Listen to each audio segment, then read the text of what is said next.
Right, hi everyone and welcome to the Edward Hutchinson podcast. This is actually the 8th ever episode that we're doing of the podcast. I know, it's turning into something, Vivian. We've got a few more coming. It is, I agree. I know, it kind of feels like I started yesterday and we're on episode 8 already. But anyway guys, welcome to the podcast. If you haven't tuned in before, this is a podcast that I'm running which basically is trying to look at how the real estate industry is changing, what's going on, are there any kind of big things emerging. And we actually like to talk to people who work in different facets of the real estate industry. So we've had people from $1 Million Listing on, we've had other agents that have just started, we've had title officers, and today we are joined by Vivian De La Torre. Pronounced that right? Correct. I did, yes. okay, good. So I literally have it on emails all day, every day, and I'm like, I'm sure I've got that right, but I messed it up with actually Shire. I called him Braverman. Called him Braverman. Braverman, and his name is Braverman. Yes, okay, so I still haven't got that one right.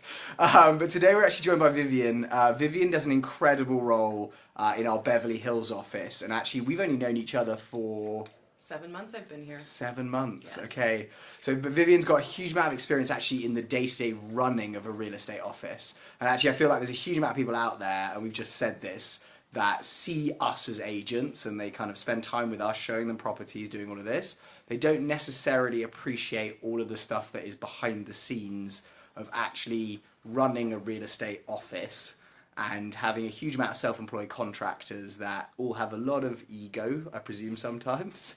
You could say that, yes. You could say that, and a lot of different personalities and keeping everyone happy. So I really want to invite you here today just to get to give our listeners that take. So welcome, Vivian.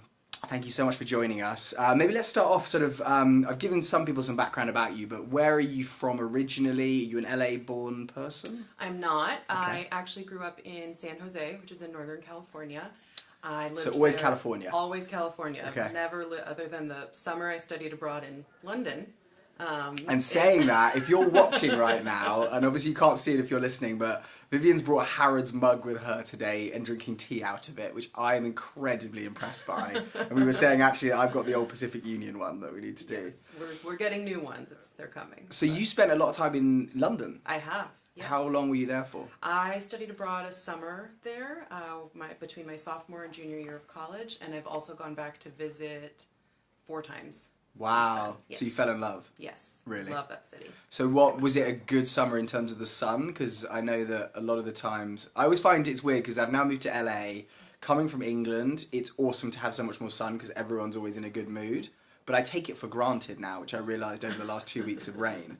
And so in England, it's like the opposite, where one day of sun comes out, everyone's like, what am I going to do? I need to be outside in the park, cooking barbecues and doing all of that kind of stuff. Was it a good summer in that regard when you went there? It was. Yes, it was a very good summer. And the times I've visited since then were good weather too. Even Really? if they were cold, I don't know that I was ever there during really harsh rain.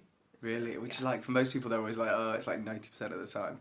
Yeah. I agree. So, spent a huge amount of time in California, spent Huge. some time in London. Spent some time in London. So Northern California, I lived in the same house. We moved into it when my little brother was 6 months old. So Wow. And my parents still live in the same house. That is awesome. Brother has not moved out either. So Really? he's still there. I came down to go to college. I went to Pepperdine. So that was almost 10 years ago. And so was that because, everyone out there listening, Vivian used to run our Malibu office, or technically it was the Partners Trust and then Pacific Union Malibu Yes. office, and then when it became Compass, you came over and took control of Beverly Hills? Correct. So being at Pepperdine, was that when you fell in love with Malibu and the coast? That is where I fell in love with Malibu. Okay. And obviously it's a gorgeous school, amazing place. I'm always amazed when you drive down the PCH. If anyone hasn't done that, when you come across that grounds, it's insane. It's amazing. But and it's the actually, museum. so because the grass is so green there, 2 fun facts about that.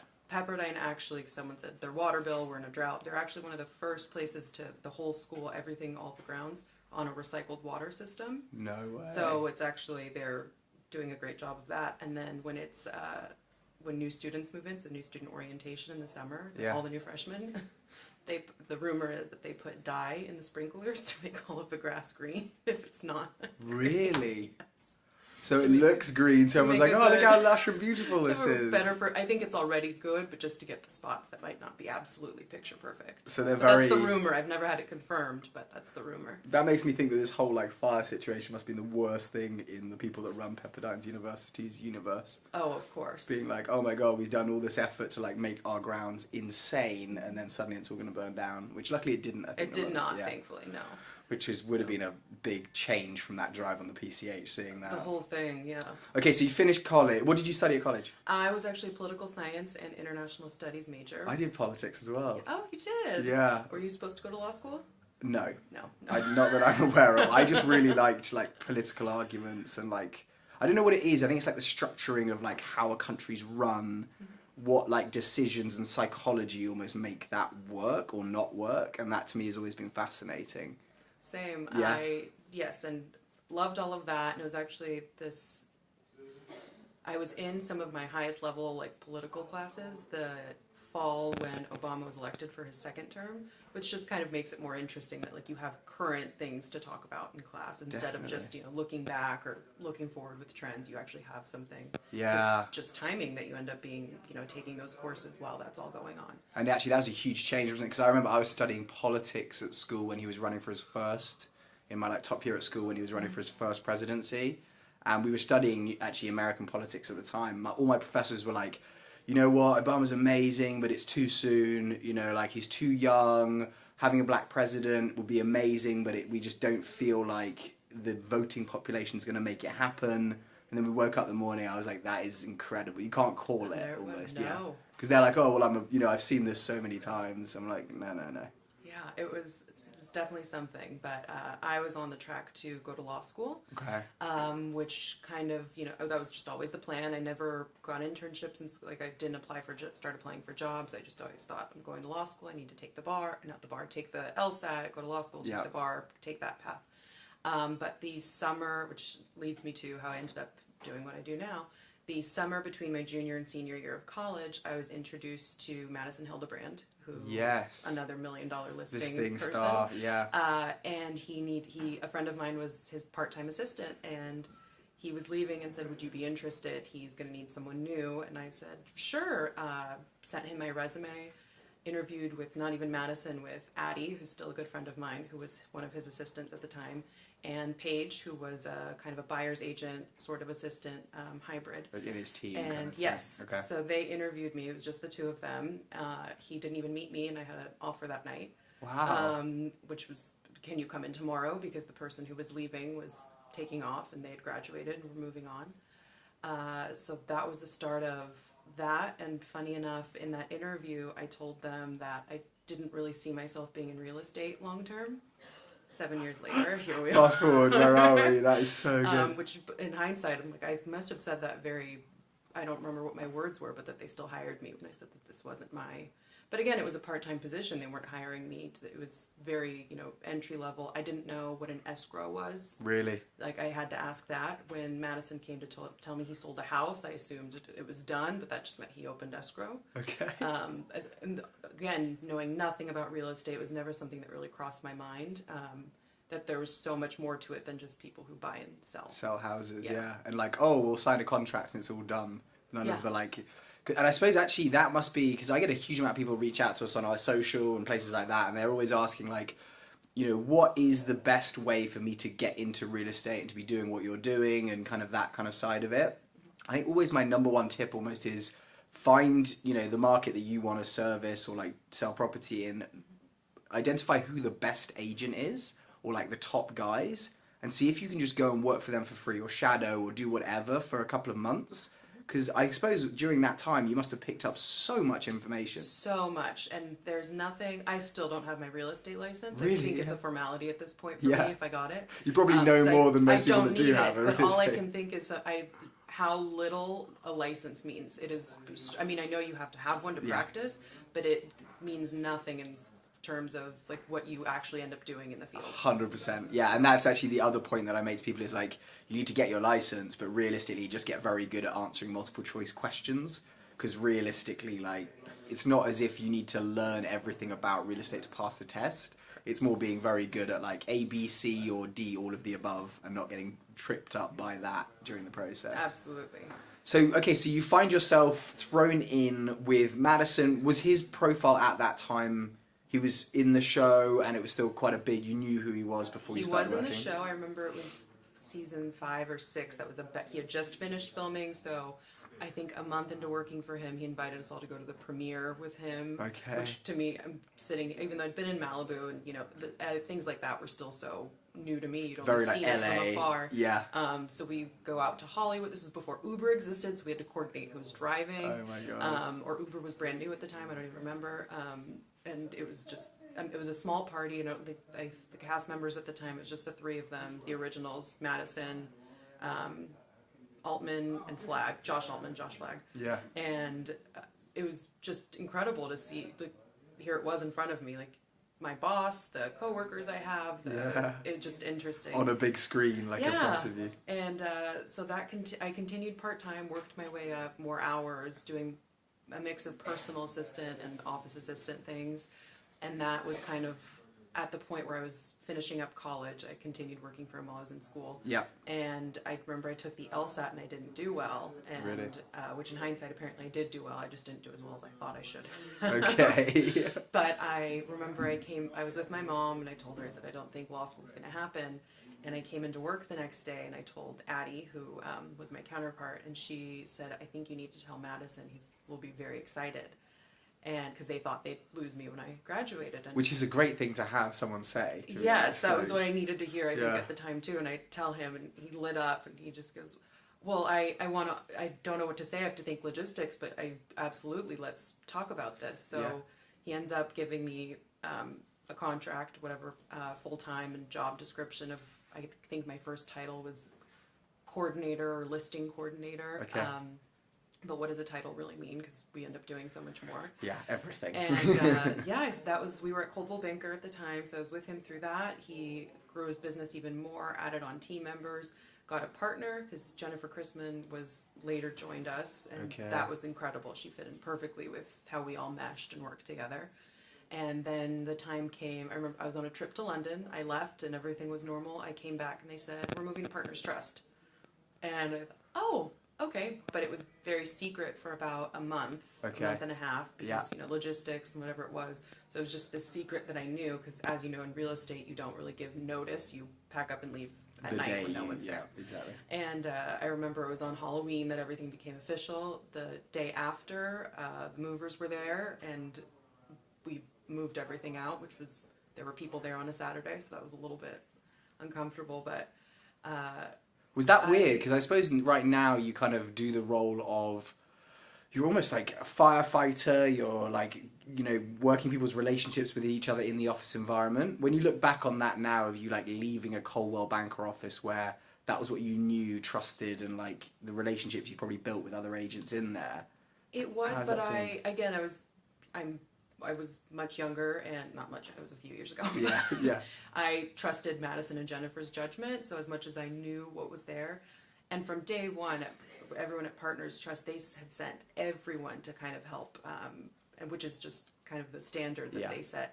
It's a lot of people I still work with. Chatty, Oliver were there. They were pointing and moving on a Saturday, just like we were. Really? And everything was facilitated, exactly who I needed to go to, who I was going to work with, who was going to, walk me through certain things. And because we were the first big team that they hadn't even built an office yet. They put us in there were 2 temporary spaces. Yes. Wow. Because they had a very small office that they no longer have on the corner of PCH and Heathercliff and Point Doom.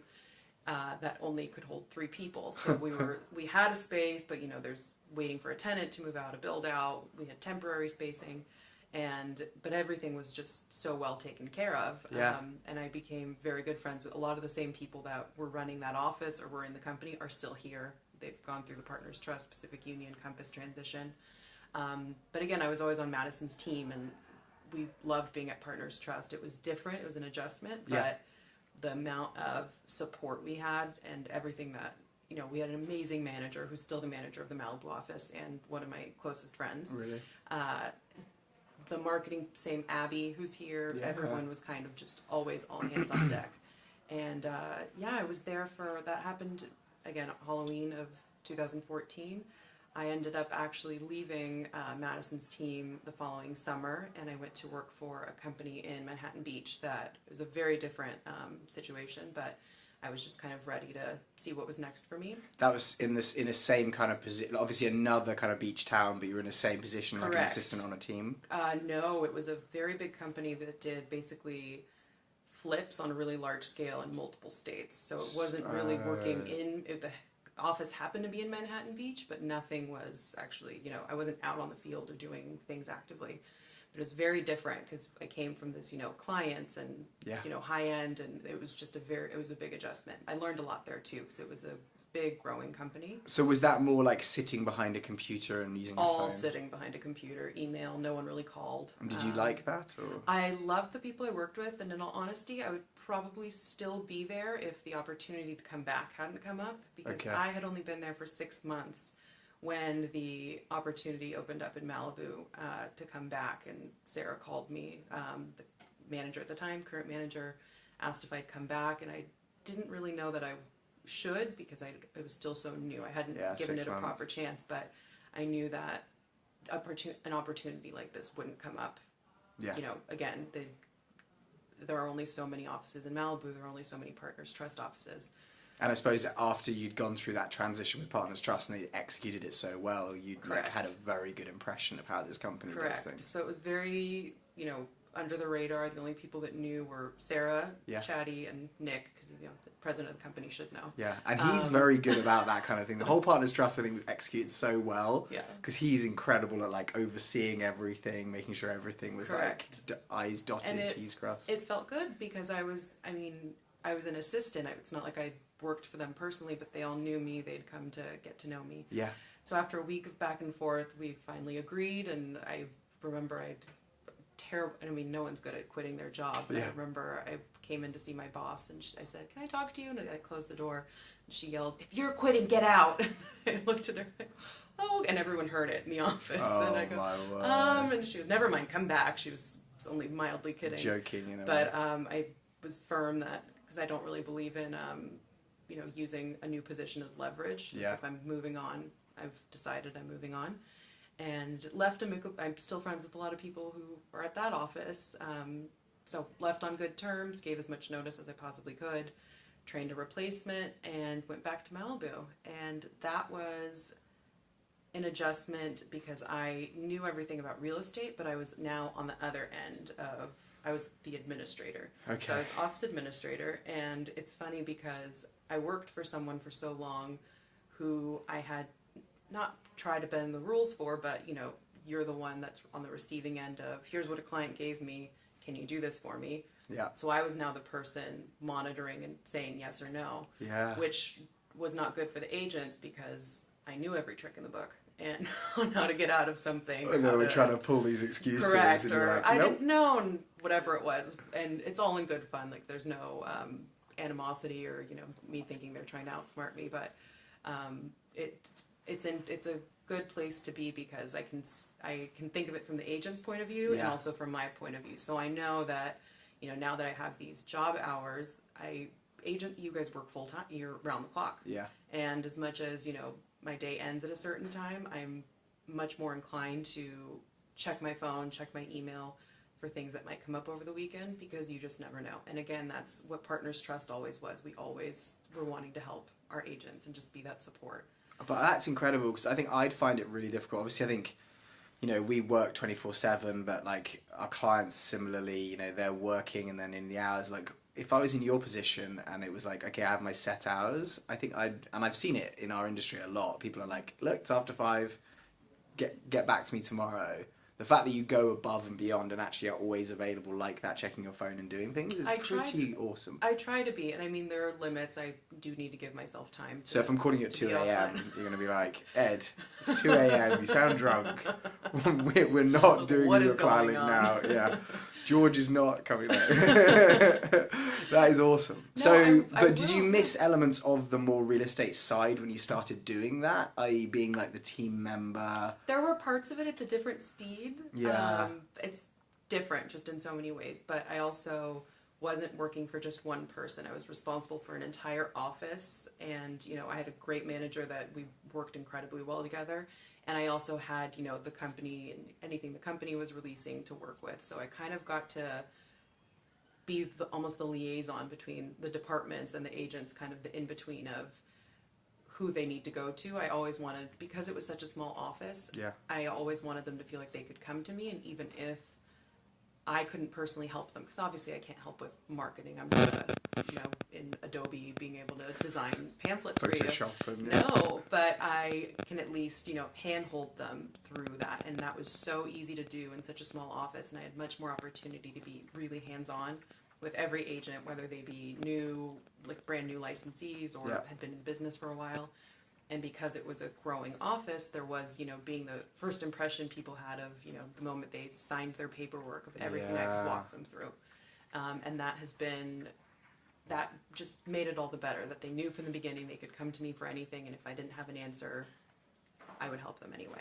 Did you find that kind of rewarding in the way that you enjoyed that work of, like, helping people out and felt good about it? I do, and it's even better when people are appreciative, and I think when people come from companies where they don't have much support, they're much more like, oh, wow, you're doing that for me? And I consider it just, it's what I do every day. Yeah. And I think when people are appreciative, it makes it that much better. That's the reward of kind of what we're doing every day. Yeah, because I imagine there's probably some horror stories and, like, moments where there's a huge amount of people that probably don't necessarily show you the appreciation.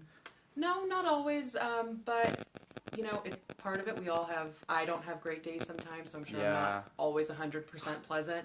And with agents, the thing I try to keep in mind is they're kind of mimicking maybe what their clients are, you know, putting on them. So if their clients panic, they're going to be panicked. And, you know, if I can help them, I will. And it's just kind of, you know, managing there's a lot of emotion in residential real estate. You were talking to Shia about this. Yeah. I was listening to that podcast. It's a lot. And I'm kind of here, but again, I'm not personally responsible for those clients. So that takes kind of the pressure off of me. But I'm here to kind of, That's crazy, because I find that's really tough for me, is almost if I've got someone on the phone turning around to me and saying, like, oh, this is my thing, I can't separate myself from it. I can't either. Really? It's a little hard, which is probably why I'm not in sales. I get very invested and I can be a little sensitive. Really? Yeah. So if I can handle agents, and even I get, you know, my feelings hurt, or if someone's, because it is business, you can say that, but I, you know, can internalize, or if someone's being mean to me, I'm allowed to feel bad about it. Definitely. But I don't know that I could take on the responsibility of when, you know, it's a stressful thing to be buying a house, selling a house, but 100%. What if there's a divorce also going on? It's a lot, and I don't know. You're like a counselor. Yeah. I have a much easier time counseling you guys than I would, I think, a seller, and also that my livelihood would depend on that. So you're like a therapist. I'm a therapist. That is incredible. So, okay, so when you're working for Madison, you're in more of the, like, agency role. Were you kind of looking at whoever was the person running the office at that time and were like, hey, I'd quite like to do that, or... No, I actually, at Coldwell Banker, I never thought about that, but it was also just a differently run company. At Partners Trust, I don't know that I even thought about it either, but I'm glad that I was open to it, because it was just a completely different, you know, working for Madison, I had just different ways my day went, and I was on a lot more, but being on the administrator side of things, it's so similar, and I learned there's so much that I can do now because of what I did before. Yeah. But no, it honestly wasn't something I even thought about, but I'm glad someone thought that I should do it, because here we are now. Do you ever, like, because obviously you're dealing with agents, you're being their therapist, you're kind of seeing that. Are there ever those moments where you're like, what is this person doing? I could do a better job of what they're doing. All the time. Yeah. I mean, because that's why my head straight away, I'm like, okay, because I think that is something that some people don't realise about our industry. There are some incredibly talented agents that work incredibly hard and do very well. There are also a massive amount of people who get their real estate license because they kind of see what $1 million listing in Madison's life is like. And there's a huge amount of agents in our industry that are just generally not that good at what they do, I find. Like, I think that they say it's like 10% of the business, 90% of the business is done by 10% of the agents. And then there's a huge amount of people that have their license and don't really do a great job. Correct. But again, that's the whole, you know, all it takes to be able to sell is passing that exam, which, as we know, has a lot of information, but it's not necessarily involves anything that we actually practice. That difficult to do, And yeah, you're right. Anyone that can pass that test and pay all the dues to your board, your MLS, can go and try selling real estate. Yeah, and because actually most people who run and are administrating the office maybe don't have the experience, so it's a bit like, oh well, that must be difficult, whereas you've actually been through it. I have been through it. So it's looking at it like, okay, yeah, you could just do this. But I suppose that support network, and I've noticed that in our office, is you being able to do that and give people tips is actually a real advantage over other competition and people that don't necessarily have that experience in the management role of what the office is. So what about this? Okay, so you've been in kind of the agent side, you've been in the administrative and like running the office side. Is there anything that you've seen over the last like 7 years that you're like, this is something that's changed a lot from when I started? Because I suppose even 7 years ago we had the internet and we had, like I presume a lot of agents were still using the MLS for everything then. Sort of, yes. Yeah, it was still like in that bit where people were using the caravan book as well. Yes, they were back then. So Malibu caravan book isn't really a thing. Really? I've had to learn a lot since coming over to Beverly Hills. They have their own association and their own caravans. It's one city, it's Malibu. And it flips every week. 1 week it's one end of Malibu, and the other week it's it's east and west, and there's a cutoff point. And there are rules on when you can put it on caravan, when you can't. The max amount of time. I was chatting to Stephen Udoff because he joined us on LA Mansion Tours on Tuesday, and he was telling me that. I was like, oh yeah, I should come join you and do a mansion tours in Malibu. He was like, yeah, well 1 week it's going to be East Malibu, the next week it's going to be West. I was like, what? Yep. How has this happened? And it works. I suppose because it's so spread out, isn't it? Yes. Well, you've got 20 miles. They just changed it. It was 27. I don't know what they changed the number to because there was some legality of what it actually is, but yeah, it changed. And again, the caravan book existed back then. I know it did, but we played no part in it unless every now and then that in town, what we refer to over here as in town. Yeah. It's on the coast. Anytime someone hosting over here was when we would kind of know about it. But other than that, no, didn't use the caravan book. Really? But MLS was prevalent. Pocket listings were starting to be iffy back then because there wasn't the promise of a commission. So everyone was warned, like if you are going into something that's not on the MLS, make sure you're protecting yourself, because that's when the lawsuits were starting to come up that there was never a promise that you were going to be paid a commission. So you showed your client something, they fell in love with it, decided to make an offer, and then there was no commission coming out. Correct. It never happened to us to anyone I knew directly, but you're warned about it once, and all you can think is, okay, let's be careful. You never know. Yeah. There was that, so there wasn't so much of the coming soon or things that were off market. I remember that's when I learned. Sarah was the one who taught me. She taught me a lot. That Sarah. Yeah. She taught me what SELM is, to keep something off market for pocket listings. I had no idea what that was. Yep. And a modification of terms and what the difference was. So that's definitely something that's changed a lot more over the years. People keeping things off market for whatever reason, or pocket entertaining the idea of it. Because there's the difference between they actually want to sell, here's the price, and I would sell if you offered me Get this me the much. right price, yeah. I will say the thing that's kind of blown up because that was right around the time I was graduating from college, was, the rise of Instagram, Snapchat, Facebook ads, because I think Snapchat I think it was created when I was in college.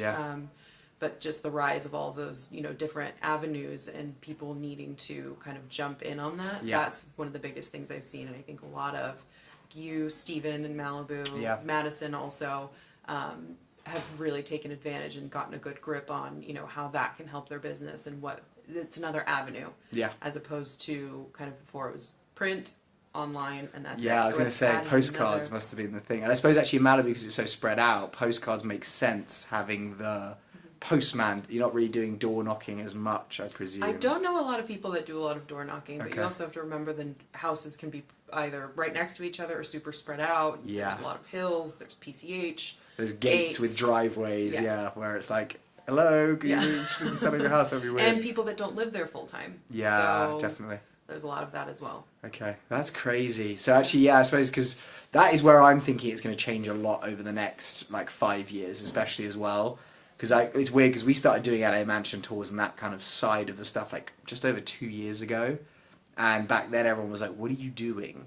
Now I walk into open houses in Beverly Hills. Every agent has their phone up. They're filming everything. They're trying to like, and so you it just feels see this around. No one's actually looking at the house. It's how it looks on your computer. Yeah, and it's just like, oh no, I'm just getting content, you know, like, and the agents back then were like, excuse me, why are you filming my listing? Now everyone's like, film as much as you can. Why aren't you filming? Get the information out there. It's going to be incredible. Okay, so that's really interesting. So actually, yeah, that's because I look at it because I used to do it in London, and now over in the US. So it's always I'm like, you know, is it the fact that Instagram and that kind of thing goes over better in this place that we are now in LA? And actually, was it not as good in London back then? And obviously, there's time difference. So I'm always like trying to work out.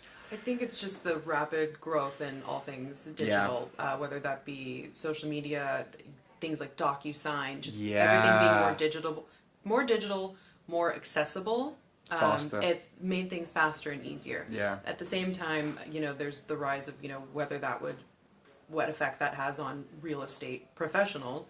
I don't think you can remove, as much as, you know, technology is what it is, you have people out there who, they don't care. They don't need someone like you or I to help them do something. They're not going to want, if it gets them, you know, a reduction in their purchase price. Yeah, we'll skip that. Yeah. But you will always have, I think, the people that don't adapt to social media. Like right now, you think of, try telling someone who didn't grow up on the internet to just do things online. Yeah. They want that in-person approach still. So I think that things will evolve, and you know, there's just a big difference with what's available and what's being created. Yeah. We never know what's going to come next, but I don't see. I think that Nick says this a lot in our meetings. You know, we offer that, you know, experience and professionalism, the time that they don't have to spend researching terms or seeing if they're doing something correctly. That's why they have people like you. Yeah, definitely. Because I think we've definitely seen the emergence of like the Redfin and that kind of, you know, we'll give you the discount. Correct. However, what I've heard from a lot of agents, and we've submitted I think 1 or 2 offers to a Redfin agent, but it is that it's kind of like they've got rid of the fine touch service and they're trying to do 28 transactions in one go, and if you are using a Redfin agent to help you buy a property, then you get a discount on the commission paid or like some money back to help you. But realistically, you're kind of throwing in the service for that. And I feel like it's actually not hit Beverly Hills market at all, really. No. Because I think those people value that a lot. But I'm really interested to actually see in other markets. You're right. It depends on the price point. Yeah. And also, again, there are the people who, they just want to, you know, avoid all the back and forth and anything in between. But I guess it just depends on the marketing. Yeah, definitely. So what about, DocuSign, you were saying that's kind of emerged. Was that around when you first started? It was. I know that because that was one of the first things I learned to use. Yeah. And Madison was actually a brand ambassador for DocuSign. Really? So we had I had a direct line if I needed to talk to someone. And that is amazing. Like a VIP at DocuSign, of all places. And you didn't have to pay the whatever money it is per year. And it was... Yeah, it was great. We all had our own DocuSign accounts. We had direct people. We had the highest up because it was a smaller company, and I think it was doing well at the time. But we had the president's direct line, and you know, I think Madison still vacationed with them. Like really, and now everyone uses DocuSign for everything. Yes, exactly. And actually, because I think what was it, a couple of years ago, they actually they reduced the law where there were certain documents you couldn't have DocuSigned. Now they're a lot more like everything. It seems like that's being adopted as like that is even more safe and secure than someone signing it in person. Yes, and you know, it's changed a lot. You're right. There are still places that won't take it or people that won't do it. I taught, who was it? I guess, can I mention? No, a celebrity. Okay, I like that. Her signed husband. An NDA. Her husband, I don't know if I did. That's why I'm going to just... Can't remember. And it's since I've been an office administrator, not while I worked for Madison. Okay.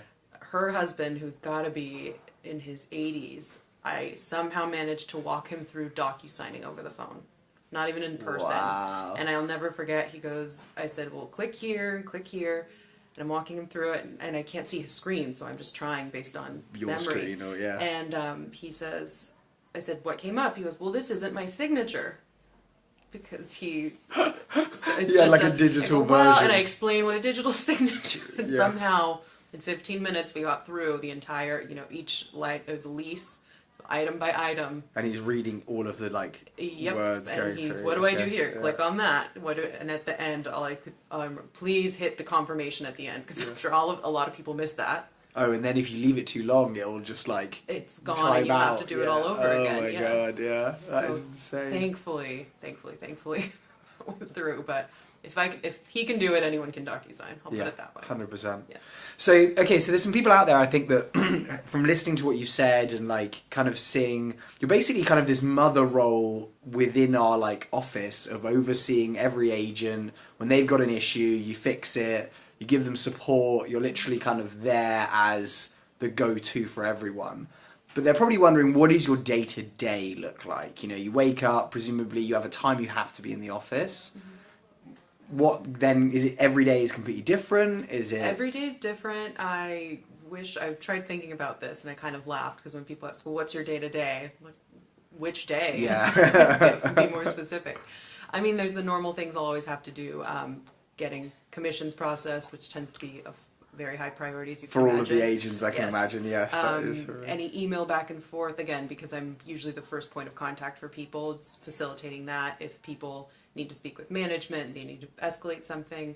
A lot of my job over the last year and a half has been hand-holding and just kind of being the constant presence through mergers, because as you know, we became Pacific Union August of 2017. Yeah.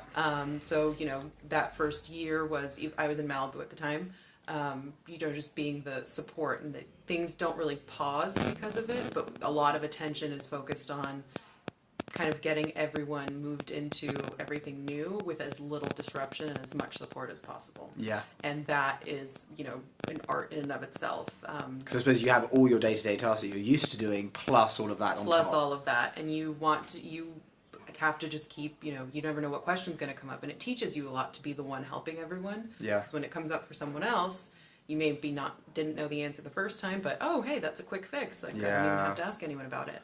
How much pressure is put on you in that situation of you're running the office, you're creating this environment where all of the agents feel like it's their kind of home of their business.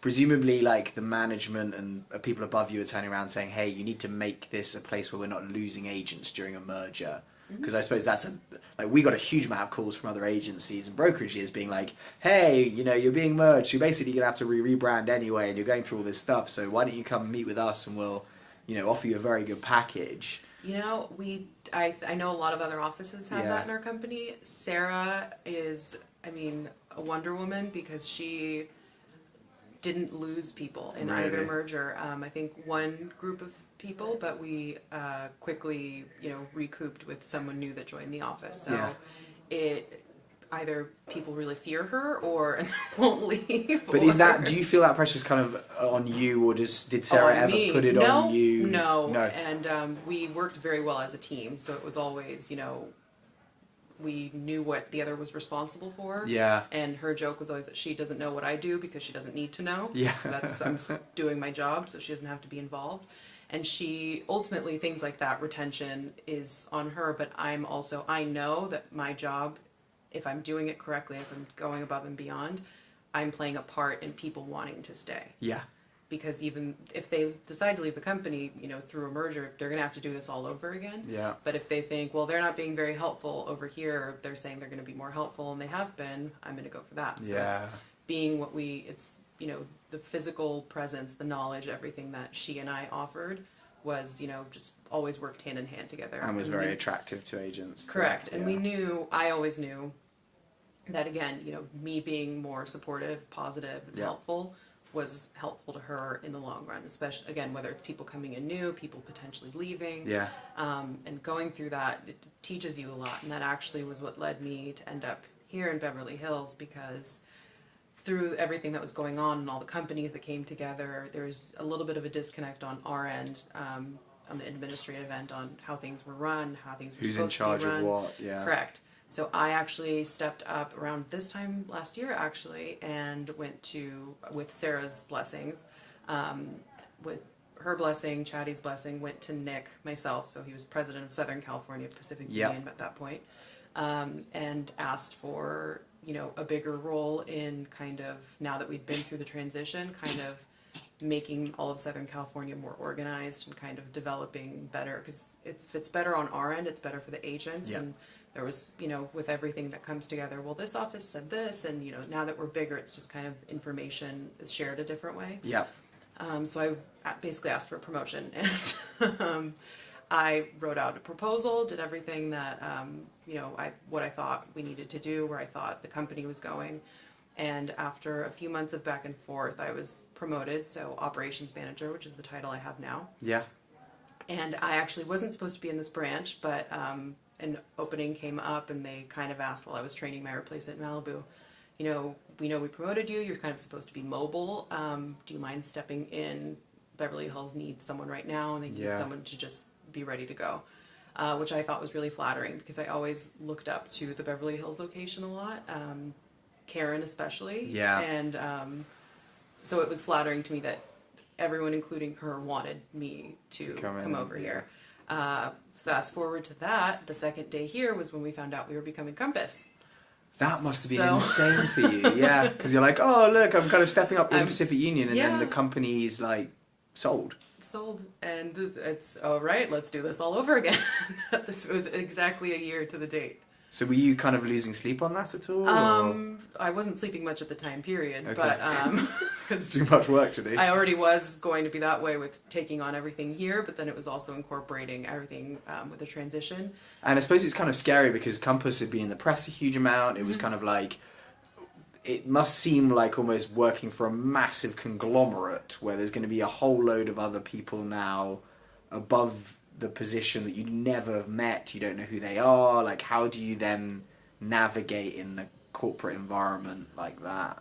So one of the things, because I'd gone through it before, I kind of went through all of the panic and everything that would scare an employee, because it's, again, different for an employee than it is for an agent. Exactly. Like, you're thinking your employment, your title, who you report to. Yeah. I had gone through kind of the panic of, oh my gosh, what's happening? What's going to happen to me? What's my future? Who am I working for? With Pacific Union. So when it came around the second time, it was kind of like, okay, we're doing this again. Yeah, I'm used to it. I already know what can happen, what can't happen. It's just the specifics of how and when. So yeah, I was used to it, and it was, again, I was new here, so it's not like people knew me. Yeah. But it was kind of like getting to know everyone in the midst of kind of a little bit of just confusing time for people. You didn't really know what was going on, or it kind of was sprung on all of us. But again, being the constant and getting to know people here, which I think went pretty well. Definitely. For the most part. Yeah. And I'm still meeting everyone, getting to know people. Are you good with names and faces? Yes, thankfully I am. Yeah. Yes, thankfully. And mind you, I had maybe 25 agents, including assistants in Malibu in that office. Yeah. Between here and the other two branches, we are at, I think, something close to 250. Wow. So my all at one time, learn my 250 workload new just people. multiplied by 10, and my agent count. But again, it's whether that's actual physical bodies here or people that actually come into the office. Yeah. But again, it's helping people through a transition. And again, as much as we had people come in and help everyone, Yeah. I'm still the one here every single day. So it's still reminding people that they can come to me for anything, and it's informational again, because if once one person asks for something, I have that to be able to share with someone else. Yeah, definitely. So it's kind of me collecting as much information as possible, and not pawning people off on, oh, go ask this person, I'm not sure. Yeah. People know that I'd like people to know that they can come to me, and it works. Yeah. And even in this size of office. And I can say for sure that that's definitely the environment you've created here, because it does feel like anything we ever need, I can walk into your office and actually get a smile and are like, well, how can I help? Which actually is huge, because I think we've definitely had some environments in the past where it's not been necessarily even close to that kind of, comfortability with where you work, and I think that's a really big thing. So, okay, people are probably thinking right now, like, okay, you're looking after 250 agents, you've got all this stuff, like, how do you stay organized? Are there any tips out there that you give to someone? Is there, like, do you use spreadsheets? Do you, like... If I need to, I do. My email and like the to-do list I have in my email are kind of I archive everything I don't need anymore. Really? So if it's showing up in front of me, I know I still need to do something about it, or I need to follow up. Gmail has this great follow-up feature. I need to check that out. That if someone hasn't replied to you, it reminds you that you haven't gotten a reply in 7 days. Would you like to follow up? Can you just set that on all your emails? You can. Okay, Yes. I need you to take me through that, because So that is that something I has need. been super helpful. But I live on, I guess I'm a child of the internet age, but I live on my email. I don't like having my email overcluttered. Do you flag emails? Mm-hmm. Yeah. That too. That's my thing. It's kind of like, if I need to deal with something, I can't like just move on from the email, but then I don't have the time to do it right now. I flag it. Problem is, my flagged emails, I mean, I'll clear them every 2 weeks, but they start to build up. They do. Yeah, and when it gets like 100 flagged emails, and I'm like, wow, like I need to get on this, because it does stress me a little bit on that. A little bit. I had to definitely learn how to prioritize here, just because the workload was so different. I remember I told, I can't remember who I told, I said, I went home today with 25 unread emails, and they said, you did that? And I said, yes, and I've learned the art of not having to answer an email the same day if I can't get to it, which baffled, because again, I was in a much smaller office. Emails didn't really go unread or unresponded to unless there was more to it that I couldn't get back to. But even confirming receipt and things like that. But yes, learning, my organization kind of is blended into how I have to prioritize things, not because someone is more important than someone else in the office, but just the level of, what is urgent and what needs to be dealt with that day before the end of the business day or in that moment, as opposed to, okay, that can sit until tomorrow. I'll confirm receipt and follow up later. Okay. That has been, I try to keep my office as tidy as possible, but sometimes, things just kind of flood in. I'll stay late if I need to. I don't mind, because the thing that's nice is during the day, my office is a revolving door of people, phone calls, emails. Yeah. When everyone's gone at the end of the day, I have less interruption and can kind of, okay, let's take this off my plate so I don't have to walk in tomorrow morning and immediately have to do this. Yeah, because I feel like here, I really like it because we've got our own private office now, so we can actually close the door and say like, right, I've got something that's going to take 45 minutes, an hour, returning phone calls, whatever it is. I could put my head down and get it done. You don't really have the same option ever. No, and I don't think people, because it's glass, it's not like I can close my door and pretend I'm not here. People lock it and just, so they'll can't grab hear their you. knob. I got the girls, because we do a lot of video conferencing. Yeah. So I got door tags that say like on a call or like come back in 30 minutes, because people don't see that we're on a call and they'll open the door, hey, and don't realize that we're actually, in the middle of very something busy. We can't stop. Thank you for walking in, but being on the phone, they can see, oh, I'll come back. She's on a phone call, but they see us staring at our computer. And they're like, oh, is it okay?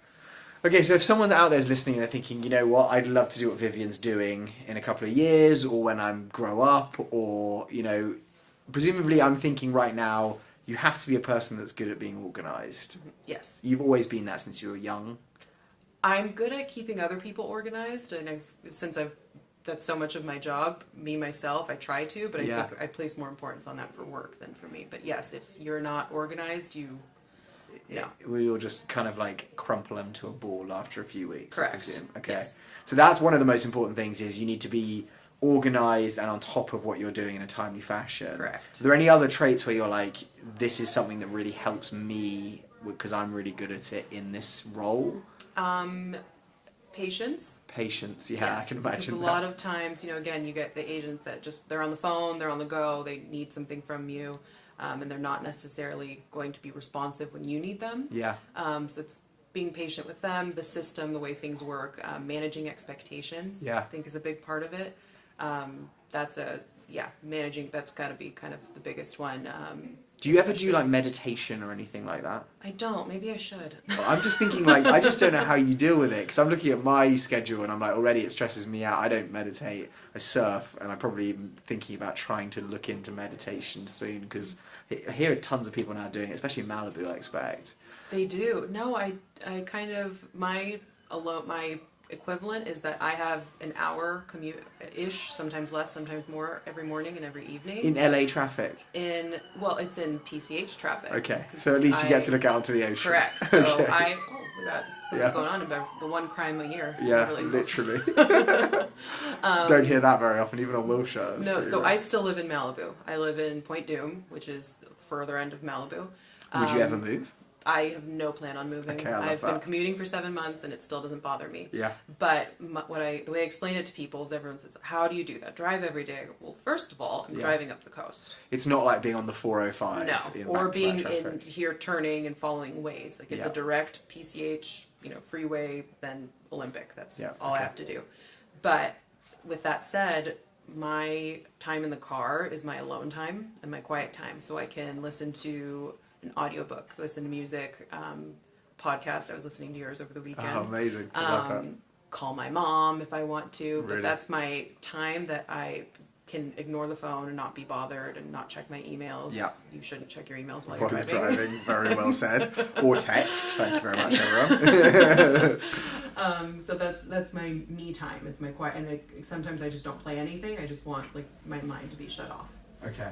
And so that's kind of my equivalent of my like meditation, I guess, because I get to kind of shut down and do whatever I want. So when you get home, are you out socializing and doing that kind of thing, or do you have like time then as well where you're kind of taking your own breath and spending time to... I used to bring work home a lot more. I've Yeah. kind of taken a break on that. I still bring my laptop home just in case. Yeah. No, I have it depends on what I'm doing, but I have a dog, so I always have to go home unless I can get the dog walker to do it. Yeah. But it's coming home just so much as putting my bag down, getting something to eat, feeding the dog, like little routines, unless I'm going out to meet friends or anything. And I do try to, have a good balance of work time, alone time, friend time, Yeah. everything in between.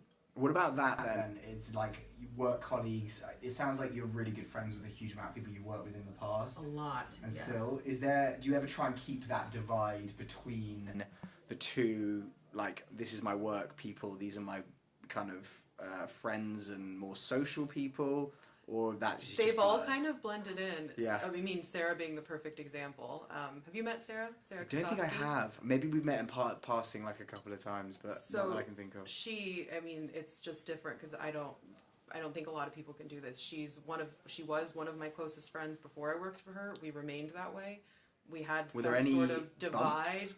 I'm sure there were. I can't Yeah. think of anything. Okay. I'm sure there were moments she was frustrated with me or vice versa. But somehow we knew when we could be, joking and friends, and when things needed to be, this is business. Like But again, we were both so easygoing. But no, I think my non-work friends and work friends end up all meeting. It's always usually my birthday or something every year. Really? Or even it crosses over. David in the office, his sister is actually one of my best friends.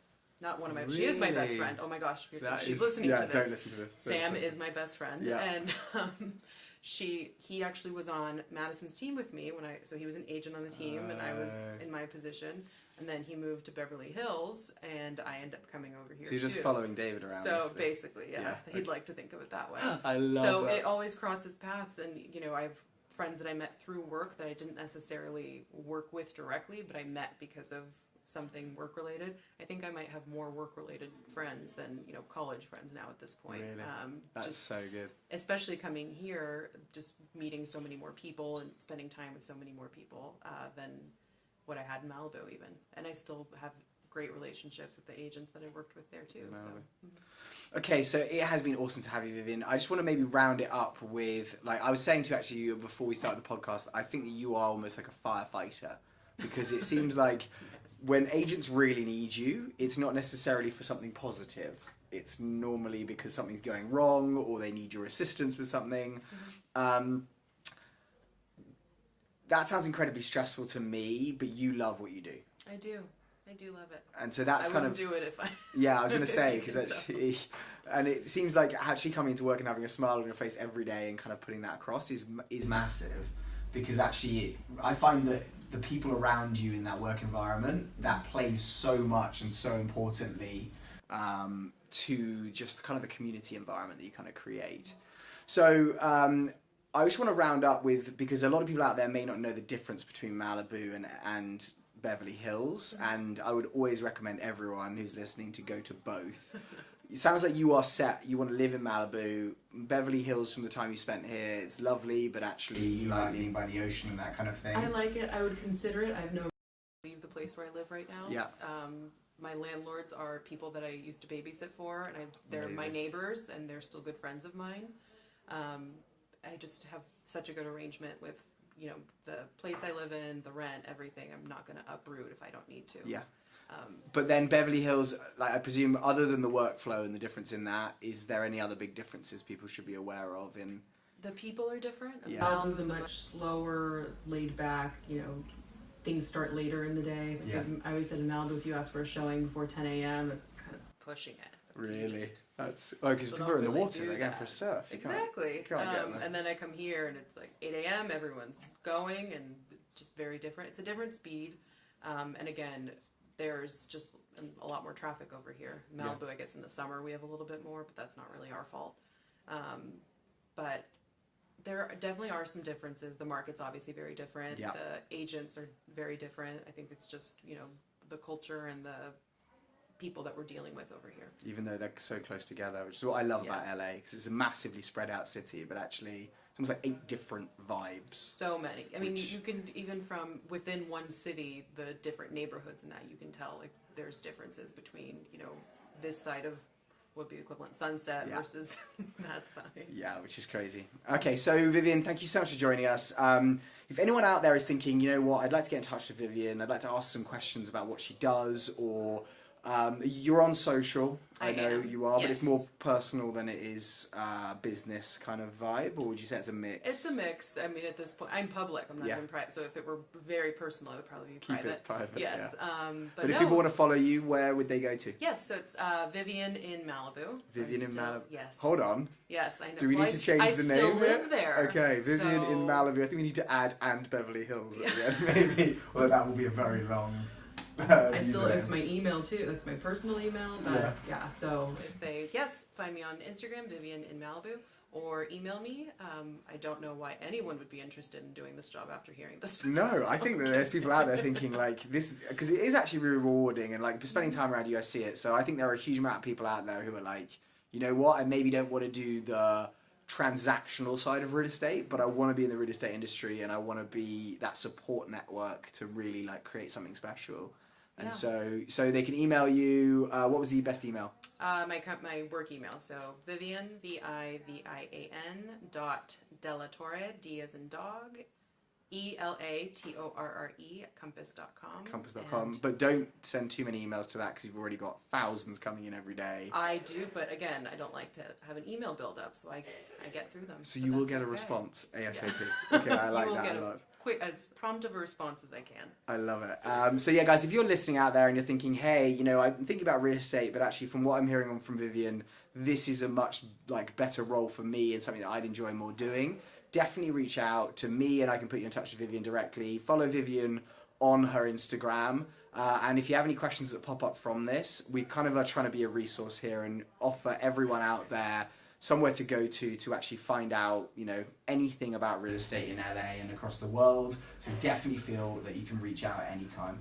But thank you so much, Vivian. It's been awesome to have you here. I know George has been very happy.